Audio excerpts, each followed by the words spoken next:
Dahil nga nag-open ng night market dito sa Abu Dhabi, syempre, hindi tayo magpapahuli. Katapos nga nun, syempre, gastos na naman, loko.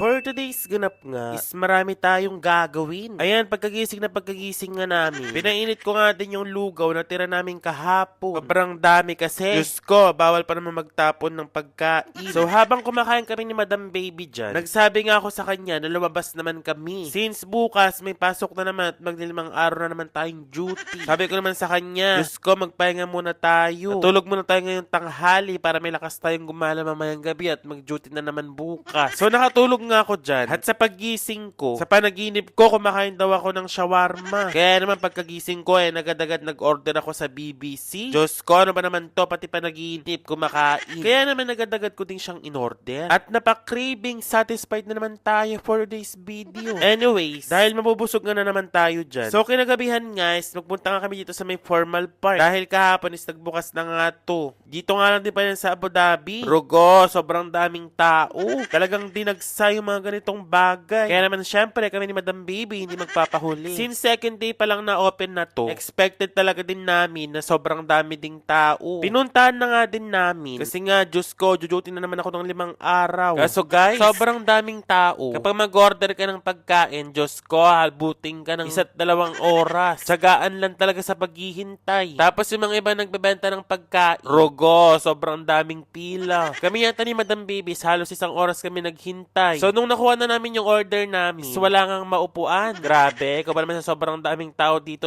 unahan talaga sa mga upuan. Kaya nga sabi ni Madam Baby, doon na lang kami kumain sa pinagparkan namin. Rogo, sa 1 oras namin paghihintay, sulit naman tong in-order namin. Puto bongbong at saka yung pares ay manyaman. So habang kumakain nga kami dyan, nag-decide din kami ni Madam Baby na mag-grocery na nga din kasi paubos na kami ng stock. Tapos kailangan ko nga din kasi ng makakain sa 5 araw. Kasi naman yung pupuntahan ko daw pasyentes, hindi daw free food. Kaya what to do yani, magdilata na naman tayo ng 5 araw. Rogo, sobrang hirap ng ganun. Pero no choice. So nagbabayad nga na naman kami sa counter niya at may pupuntahan kami after neto. Bumili nga lang din kasi kami dito kasi nga may mga kailangan kami dito at sobrang mura. So after nga nun, duman nga din kami sa pinagbibilhan namin talaga. Diyos ko guys, sobrang mura din kasi ng mga manok nila dito at ng itlog. Kaya dito talaga kami namimili. Pag ganyang mga bagay. Biruin nyo guys, pink salt, 1 dirham lang. So bumili na nga din si Madam Baby dyan ng 10 piraso kasi nga daw ipapadala daw niya sa Pilipinas. Tignan nyo naman, naka-helmet pa kami kasi ang alam namin saglit lang kami pero inabot na kami ng 30 minutes. So syempre, gastos na naman tayo at mapapabayad na naman tayo at makakamagkano na naman kaya tayo for today. Pero at least ang mahalaga is meron tayong stock. So syempre, since naka-e-bike lang kami, ano naman ang struggle na namin sa buhay? Kung paano na namin pagkakasyanin to? Diyos ko, tignan nyo naman yung setup namin kapag kada nag-grocery kami, ganyan. So syempre, dito ko na natapusin ang ating video. At maraming salamat sa inyo. Rogo, problemado. Kasi nabudol na naman tayo. Loko.